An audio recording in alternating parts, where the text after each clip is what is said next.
আসসালামু আলাইকুম। আজ আমি রান্না করেছি ঢেঁড়স ভাজি। আর এই ঢেঁড়স ভাজি রান্না একেবারেই সহজ আর খেতে দুর্দান্ত সুস্বাদু। প্রথমে আস্ত ঢেঁড়সগুলো ধুয়ে কিছু সময় পানি ঝরা দিয়ে রেখে ঢেঁড়সগুলোকে পছন্দ মতো কুচি করে কেটে নিতে হবে। তার মধ্যে যদি আপনি আলু পছন্দ করেন তাহলে একটা আলু কুচি করেও দিতে পারেন, আর ইচ্ছে না হলে আলুটা স্কিপ করতে পারেন। আর আজকের আমার এই ঢেঁড়স ভাজিটা নতুন রাঁধুনি বা ব্যাচেলারদের জন্য খুবই সহজ একটি রেসিপি। আর একটা কথা বলি, ঢেঁড়স ভাজির সময় চুলার আঁচ শুরু থেকে শেষ পর্যন্ত একইভাবে বাড়িয়ে রেখে ঢেঁড়সটুকু ভেজে নিতে হবে। তা না হলে ঢেঁড়স ভাজিটা ঝুরঝুরে হবে না। চুলার আঁচ কমিয়ে ঢেঁড়স ভাজা হলে ঢেঁড়স ভাজিটা আঠালো হয়ে যাবে, যা খেতে আর ভালো লাগবে না। চলুন সুস্বাদু ঢেঁড়স ভাজি তৈরি করে নিই।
তৈরি হয়ে গেল আমার অত্যন্ত সুস্বাদু ঢেঁড়স ভাজি। দর্শক, আমার আজকের এই রেসিপিটি যদি আপনার ভালো লাগে তাহলে ভিডিওতে একটি লাইক দিয়ে কমেন্ট সেকশনে কমেন্ট করার জন্য অনুরোধ রইল।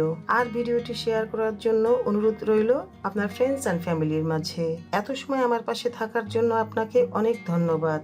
আপনাদের সুস্বাস্থ্য ও দীর্ঘ জীবন কামনা করছি। আপনারাও আমার ও আমার পরিবারের জন্য দোয়া করবেন। ইনশাল্লাহ আবার দেখা হবে নতুন নতুন মজার রেসিপির ভিডিও নিয়ে। সে পর্যন্ত সবাই অনেক ভালো থাকুন। আজকের মতো এখানেই বিদায় নিচ্ছি।